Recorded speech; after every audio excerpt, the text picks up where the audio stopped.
আসসালামু আলাইকুম। আমি জাহিদ সরকার আল চিস্তি নিজামী আপনাদের মাঝে আবারও নতুন একটি ভিডিও নিয়ে হাজির হলাম।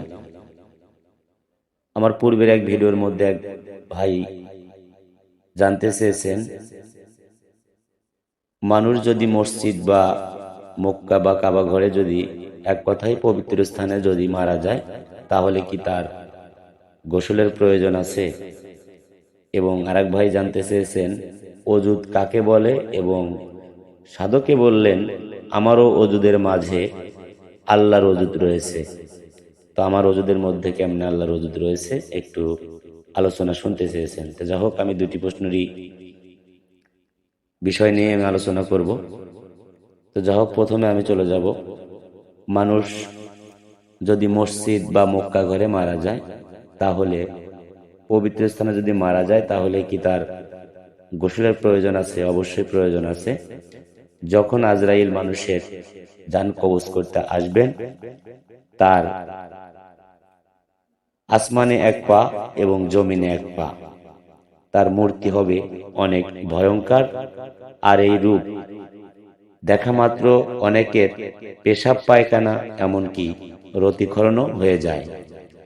শুধু একমাত্র আশেক ব্যক্তি বা যারা গুরুর হাতে হাত দিয়ে আত্মসমর্পণ করেছেন, শুধু তাদের জানটা কবজ করার সময় আজরাইল স্বয়ং তার মুর্শিদের রূপ ধারণ করে আজরাইল তার জান কবজ করতে আসবেন।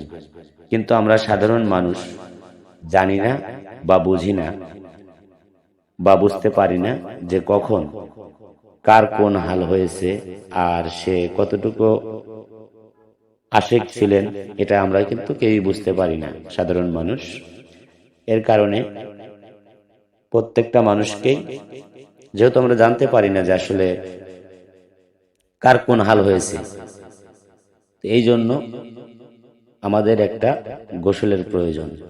তাই যদি মানুষ যেখানেই পবিত্র স্থানে মারা যাক আর যেখানেই যাক, অবশ্যই তাকে একটা গোসল দিয়ে জানাজা করানো। এখন প্রশ্ন আসে, চলে যায় দ্বিতীয় প্রশ্নের উত্তরে। তো এখানে বলা হয়েছে যে আমার অজুদের মাঝে আল্লাহরও অজুদ রয়েছে। হ্যাঁ, অবশ্যই রয়েছে, কারণ অজুদ মানে ঘর। অজুদ অর্থ ঘর বা দেহ। আর প্রতিটা মানব দেহে কলব আছে, আর প্রতিটি কলবেই আল্লাহ বিরাজমান। তাই বলা হয়েছে আমারও অজুদের মাঝে আল্লাহরও অজুদ রয়েছে। বিষয়গুলো একটু বুঝতে হবে। যা হোক, আশা করি সঠিক সমাধান পেয়ে গেছেন। এবং যারা এখনো বায়াত হন নাই বা মুর্শিদ ধরেন নাই, আমি তাদেরকে পায়ে হাত দিয়ে অনুরোধ করে বলবো, অবশ্যই ওসিলা ছাড়া কেউ মুক্তি পাবে না। যে যত বড় বুজুর্গনি হোক, ওসিলা যদি না হয়, তাহলে আপনার কখনোই মুক্তি হবে না, নাজাত হবে না।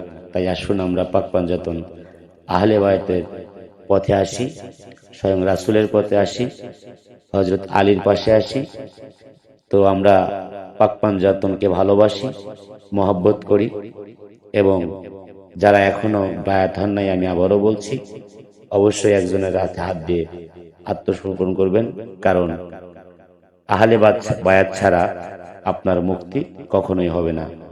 আপনার যেখানে ভালো লাগে, যেখানে বিষয় আপনার যেখানে আপনার ভালো লাগে, মন চায়, আপনাকে হতেই হবে, এটাই চিরসত্য। তাই দেরি না করে, মান আরাফা নাফসাহু ফাকাদ আরাফা রাব্বাহু, আমরা অবশ্যই একজন মুর্শিদের হাত দিয়ে নিজেকে আমরা চিনব, নিজকে চিনব, আল্লাহর রাসূলকে চিনব, পাক পাঞ্জাতনকে চিনব, পাক পাঞ্জাতনকে মারব। তো যাই হোক, আজকের মতো আলোচনা এখানেই সমাপ্ত করছি। জয় গুরু, জয় হোক পাক পাঞ্জাতন, আহলে বায়াত ও বিশ্ব মানবতার। সবাই ভালো থাকবেন, সুস্থ থাকবেন। খোদা হাফেজ।